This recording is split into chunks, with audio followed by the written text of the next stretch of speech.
वाजताच्या दरम्यान ही घटना घडलेली आहे। बस धावती होती की बस स्टँडमध्येच बस उभी होती, हा सगळा घटना नक्की कशी घडली?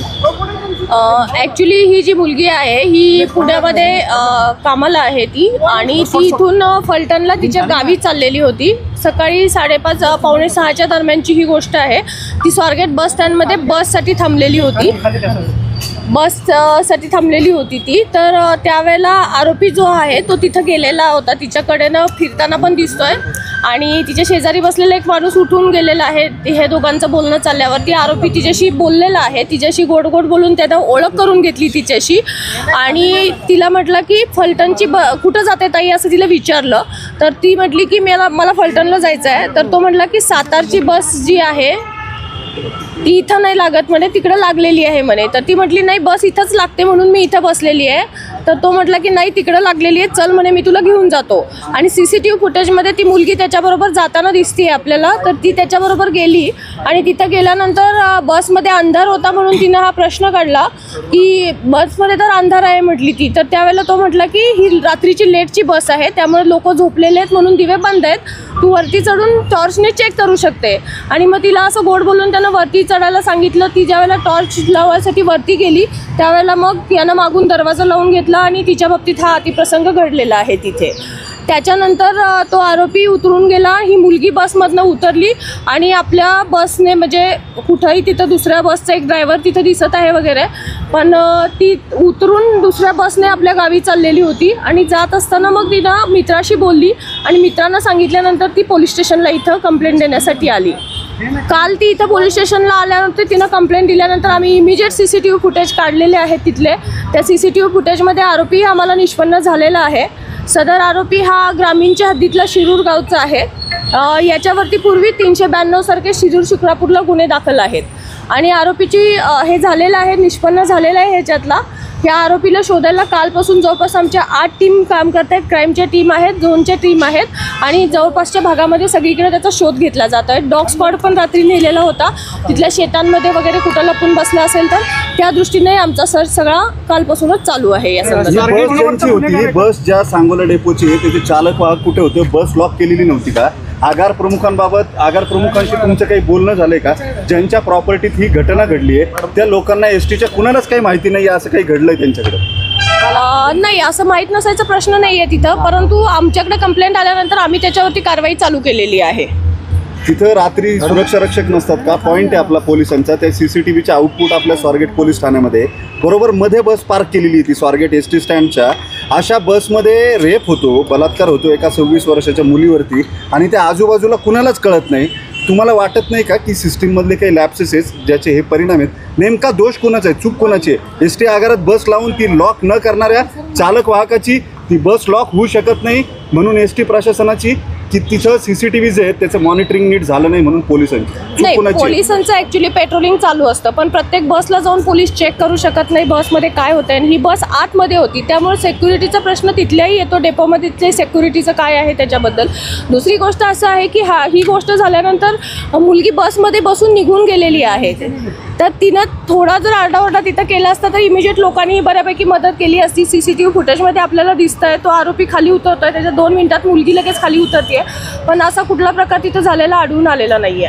मुलीची तब्येत कशी आहे? मुलीची तब्येत एकदम व्यवस्थित आहे, ती काल व्यवस्थित बोलत होती, आम्ही स्वतः तिच्याशी बोललेली आहे, आणि तिचं मेडिकल पण चालू आहे। आरोपी जो आहे CCTV मध्ये कोणत्या दिशेने गेल्याचं दिसतोय, तपास नक्की कोणत्या दिशेने, म्हणजे मुलगी तर फलटणला गेलेली आहे, मात्र आरोपी स्वारगेटमधून बाहेर पडल्यानंतर कोणत्या दिशेने गेला?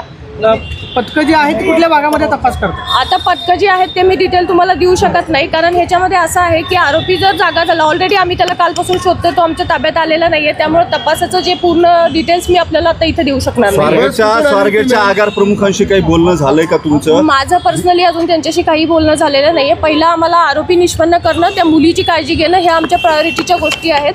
त्या झाल्यानंतर आज आता आम्ही त्याच्यामध्ये माहिती घेऊ त्यांच्याकडूनही, त्यांच्याशी बोलणं करून घेऊ। आरोपीवर काय गुन्हे आहेत कधी आणि त्याच बसमध्ये हा आरोपी प्रवासी कशी आतमध्ये गेले? नाही, त्याच्याबद्दल मी डिटेल घेतलेले नाही आहेत बसच्या बाबतीतले. त्या फक्त बस आम्ही सिक्युअर करून ठेवलेली आहे, कारण आम्हाला मेन म्हणजे पहिला आरोपी तो ताब्यात घेणं हे आमच्यासाठी फार महत्त्वाचं आहे. आणि दुसरी गोष्ट म्हणजे मुलीची मेडिकल करून घेणं आणि तिचं मानसिक स्वास्थ्य, त्याचबरोबर टीम लावून सगळीकडचं तपासावरती कॉन्सन्ट्रेट करणं हे महत्त्वाचं आहे. त्याच्यामध्ये आता हे पॉईंट तपासादरम्यान आम्ही घेऊ. सगळ्यात महत्त्वाचं म्हणजे की आतमध्ये स्वारगेटची 5:30ची जर घटना असेल म्हणजे 4 नंतर स्वारगेट आगारातली वर्दळ जी आहे वाढायला सुरुवात होते.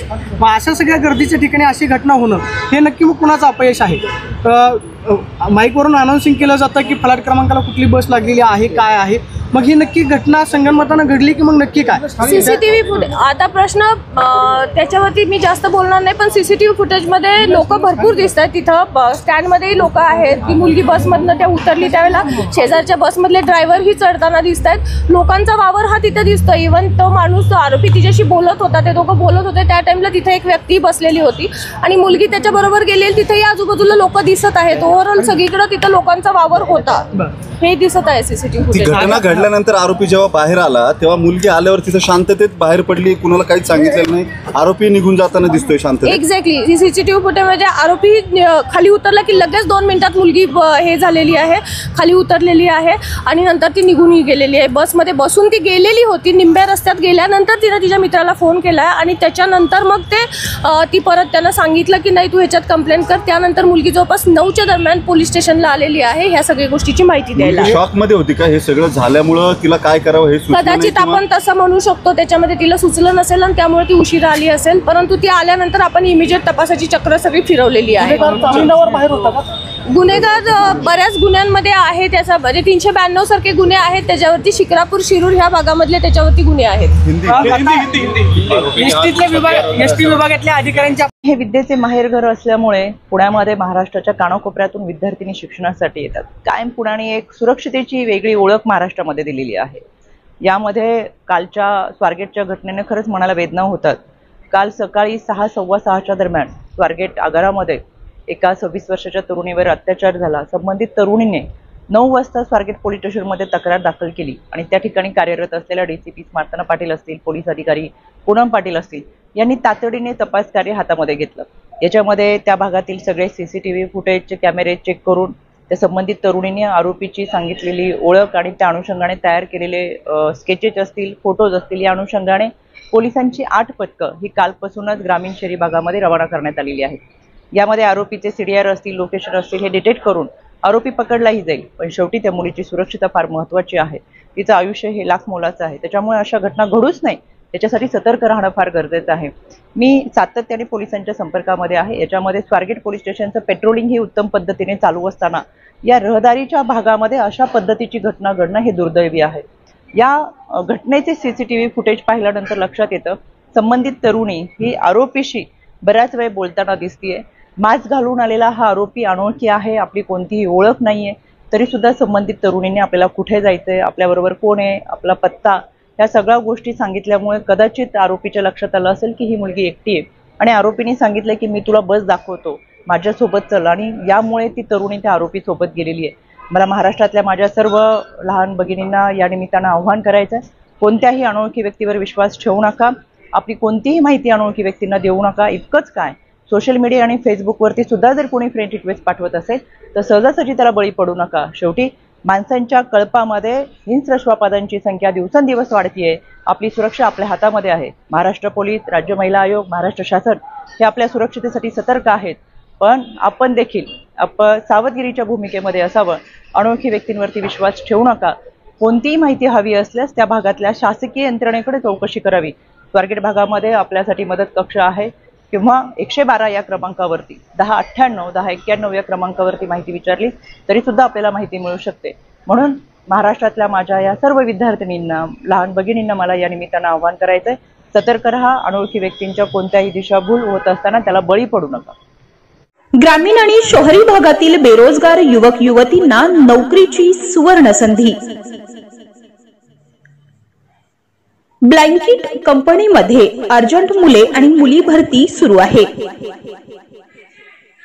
पोस्ट पिकर पॅकर, शिक्षण 10वी 12वी. पगार 16,000 ते 18,000 पर्यंत. शिफ्ट रोटेशनल शिफ्ट, सकाळी 6 ते दुपारी 3, दुपारी 3 ते रात्री 12, रात्री 10 ते सकाळी 7. Location Pimple Saudagar, Hinjawadi phase 1, Vimannagar, Bund garden, Pimple Gurav, Ravet, Nigdi, Nanded city, life republic, Punawale, Chinchwad, Handewadi road, Baner, Balewadi, थिटेनगर.